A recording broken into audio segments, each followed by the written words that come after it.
This is a training video for the Powermaster 7 series. This will be an overview and training on how to use the basic functions. For further questions, please consult your user manual or contact tech support. On the front panel of the Powermaster, there is the auxiliary power, which is what will turn the unit on when voltage is connected. And this is your voltage connection. You have your voltage probes here.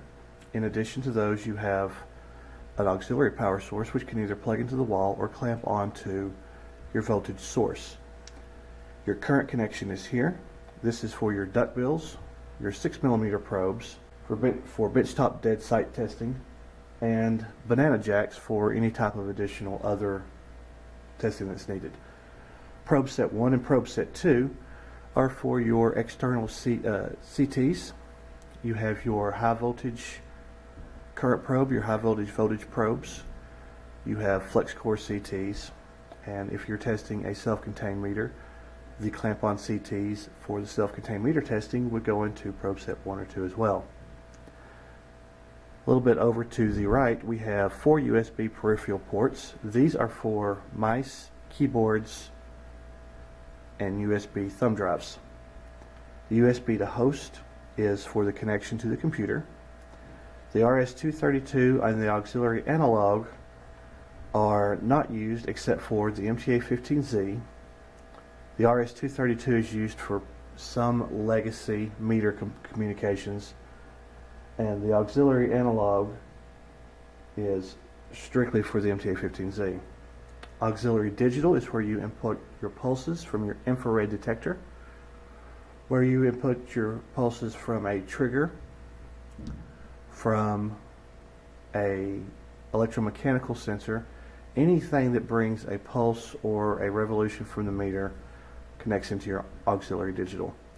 The Ethernet port is strictly for lab use only. The SD memory card will support a SD memory card, and it is used for data trending.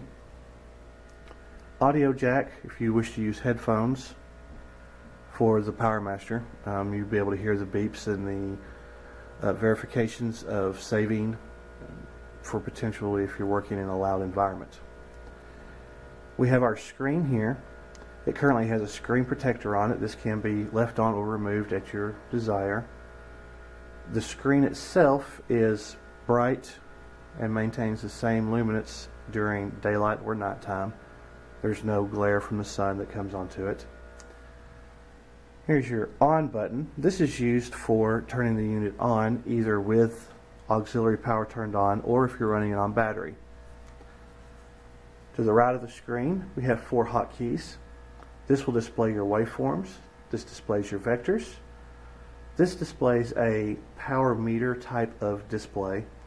This is your harmonics, and this is a group shot of everything. Down here are function keys. These coordinate to anything that appears on the bottom of the menu screen. Directly below it will be your function key. You push the function key once and that coordinates with the button that appears on the screen. You have an alphanumeric keypad, which is how you would enter your letters, numbers, and symbols if you do not have a USB keyboard attached. Enter selects, page up and page down, manipulate drop-down menu pages. These 2 are your tab keys. They tab from field to field. These are just basic arrow keys that move up or down. This key expands a drop-down menu and also will select the item on the drop-down menu. It also will check or uncheck checkboxes.